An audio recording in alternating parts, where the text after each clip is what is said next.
Hello everybody and welcome back to my channel. Tonight we're gonna look at something fairly controversial. Why controversial, you might ask? Well, this machine has not the strongest reputation. Mention the name to somebody who spent time working in studios and you will hear some nasty jokes. MCI stands for munchy, crunchy, intermittent. And to be sure, there is some foundation for that joke. The machine had some good and bad sides to it, and tonight we're going to examine. The company was formed in 1955, and it certainly had some successes until it was later purchased by Sony Corporation. This particular piece was purchased from Mara Machines. They buy used equipment and refurbish them. So this machine was completely refurbished. And the question becomes, why buy from Mara Machines and pay higher price when you can get similar pieces for less money on an open market? And the answer is very simple, because this refurbishing means something. They really take the machine apart and rebuild it. And it shows. On top of that, you have 1 year full warranty, and then you have very, very good support from Mara Machines. And believe me, you're probably gonna use that support. When ordering from Mara Machine, you have some possibility of customizing your unit. And this one was customized to some degree.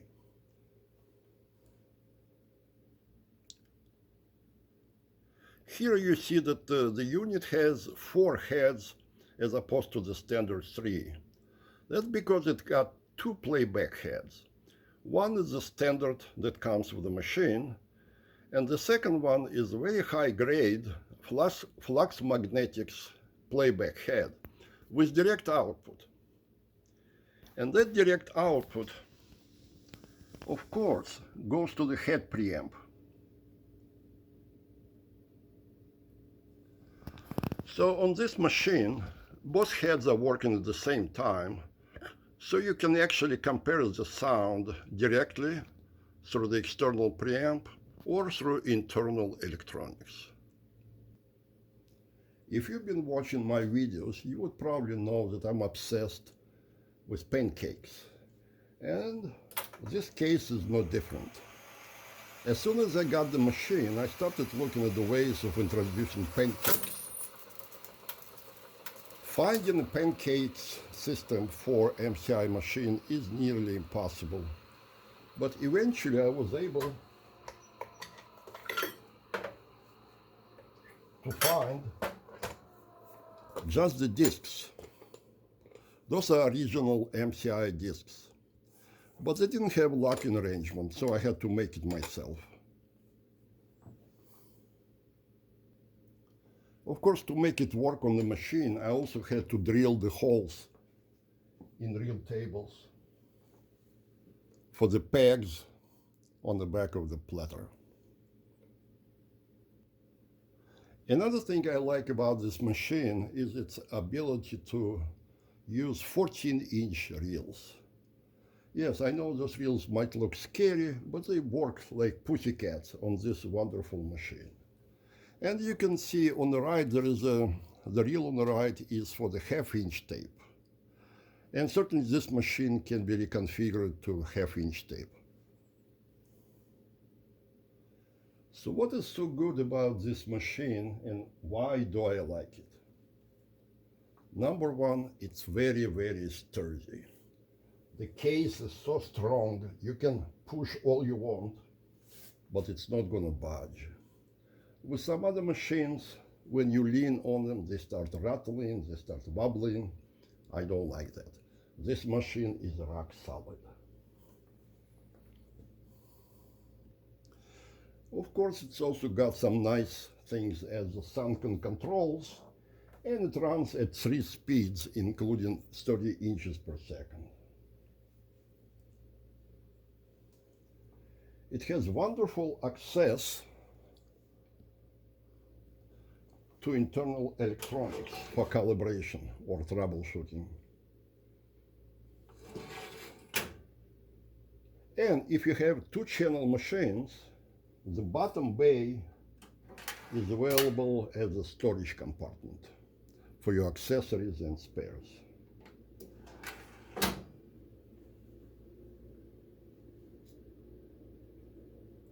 This machine has very nice features, including tension control. It's very effective tension control, which basically eliminates the need for the capstan. But the capstan is still there. So it's doing minor job comparing to what it's doing in most tape recorders.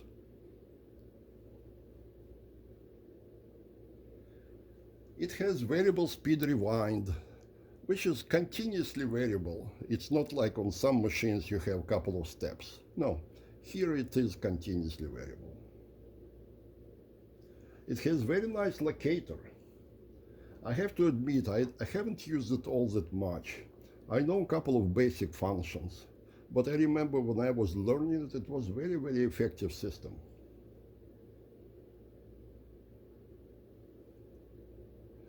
You can also buy very nice wired remote control for that machine. I have it, but it's kind of intermittent at this point. The connections are not the greatest, and at this point I would rather not demo it yet. But believe me, when it's working, it's a joy to use.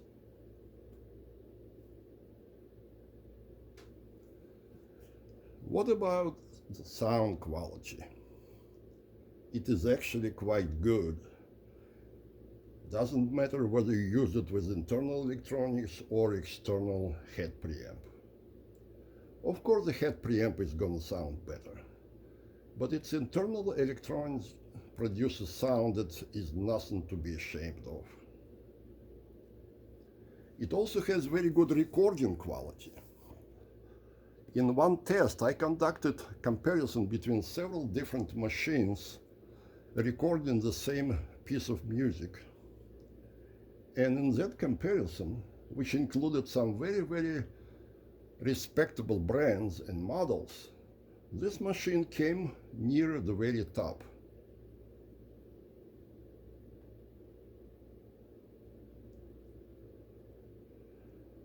In terms of servicing this machine, major assemblies are available from Mara machines, and the prices are not so bad. They're actually quite reasonable. But that doesn't eliminate the main issue with the machine, which is its connections.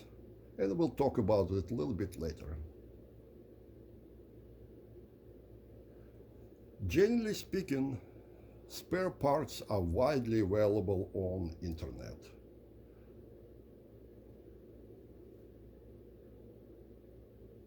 For example, the head blocks for this machine can be purchased in wonderful condition for somewhere around $200. Compare that to price up to $2,000 for some other brands. As you can see, tape threading is fairly simple, and the basic operation is absolutely standard, unless you want to try this feature.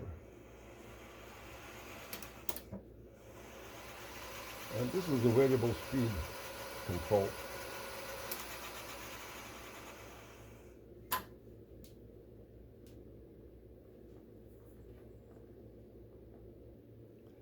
It takes just a little bit of practice to become effective with it, but it's not complicated.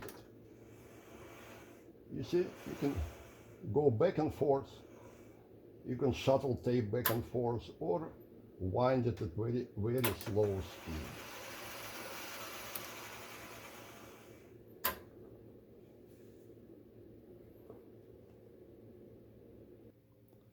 Now, few words about the issues with this machine. First of all, to open the drive unit, you have to leave the deck and then you use this prop. Now you can see there are some shock absorbers behind this, but they're not replaced. I really believe this prop is not quite nice, and it would be nicer to replace the shocks with brand new models. I know the reason for this particular feature is that the shocks eventually wear out, and they do. So I understand some logic behind it. But at this point, I'm unable to remove the shocks on the assembled machines. It would have been fairly simple to do it when the machine was in service, been completely torn apart. But too late now. Now, talking about major issue with this machine, it is its connections. It uses fairly inexpensive Molex tin-plated connectors everywhere. And there is a large number of those connectors. You can see them everywhere.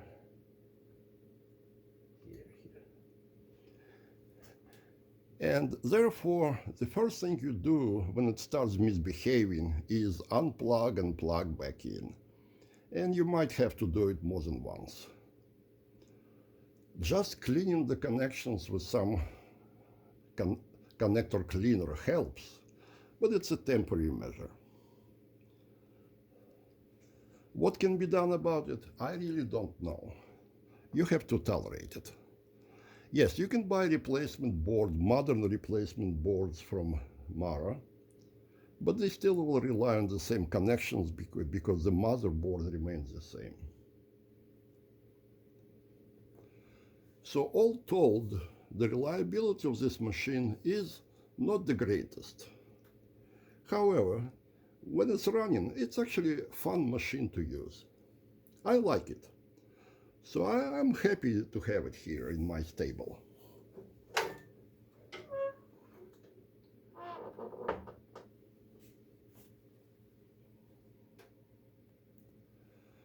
So now the basic question, should you buy this machine?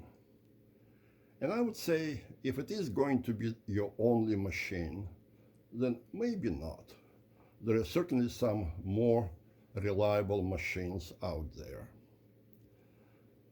But MCI machine offers very nice features, offers nice convenient controls, overall layout, the ability to use large reels, and 3 speeds, all the way to 30 inches per second. Altogether, it's a very nice package, so it has to be your decision. Yes, you can buy standard machine and spend some time working on it. It's your call.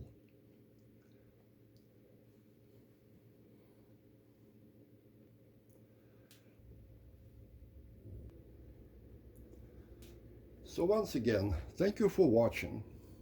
I hope you like this machine. I certainly do myself. And now let's go back to music.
So here is my unbiased look at Mara machines, MCI JH-110.